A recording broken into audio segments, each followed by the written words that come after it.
Волкот и 7 јариња. Си била една стара козичка која имала 7 малечки јариња. Тие многу ја сакале својата мајка и таа секогаш ги предупредувала да бидат внимателни на волкот, кој често се преправал за да ги измами. И наш мајката козичка морала да замине во шумата. Пред да тргне, ги собрала своите деца и им рекла: "Драги деца, јас ќе одам во шумата. Бидете многу внимателни и не отварајте на никого, особено не на волкот. Тој е многу лукав и може да се представи како да сум јас, само за да ве измами." Малечките јариња и ветиле дека ќе ја послушаат мајката и ќе бидат безбедни. Откако мајката заминала, се појавил волкот. Тој почнал да турка на вратата и викал: "Отворете ја вратата, мои драги деца. Тоа сум јас, вашата мајка. Ви донесов нешто многу убава." "Ние нема да ја отвориме вратата, бидејќи твојот глас не е како гласот на нашата мајка. Твојот глас е груб, а мајка ни има убав и сладок глас." Волкот си заминал, но решил да ги измами. Отишол до пекарницата и ги намачкал своите шепи со бело брашно, па се вратил и повторно почнал да турка на врата. "Отворете ја вратата, мои драги деца. Тоа сум јас, вашата мајка. Ви донесов нешто многу убаво."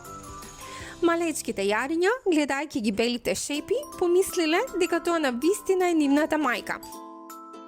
Но кога побарале од волкот да му ги покажи целите шепи низ прозорецот, тие забележале дека неговите шепи се груби и сватиле дека тоа не е нивната мајка. Волкот бил разочаран, но не се откажал. Отишол до пекарата и ги избелил и долните и горните шепи со брашно, а потоа се вратил повторно на вратата и започнал да турка. "Отворете ја вратата, драги деца. Тоа сум јас, вашата мајка. Ви донесов нешто убаво." Малечките јариња, измамени од белите шипи, ја отвориле вратата. Волкот влегол наеднаш и ги изел сите 6 јариња. Само најмалото се скрило во еден шкаф и успеало да се спаси. Кога мајката се вратила, најмалото јаре и раскажало што се случило, а мајката, тажна, станала и забрзала кон шумата да го бара волкот. Кога го нашла волкот, тој спиел. Таа тогаш му го расекла стомакот и на своја голема изненаденост излегле сите нејзини јариња, сите 6 здрави и живи. Потоа сите заедно го наполнале стомакот на волкот со камења и го зашиле. Кога волкот се разбудил, бил многу жеден и отишол до кладенецот да се напие вода, но поради тежината на камењата во неговото стомаче, паднал во кладенецот и се удавил. Малечките јариња биле спасени и од тогаш натаму секогаш внимавале и ги слушале советите на својата мајка.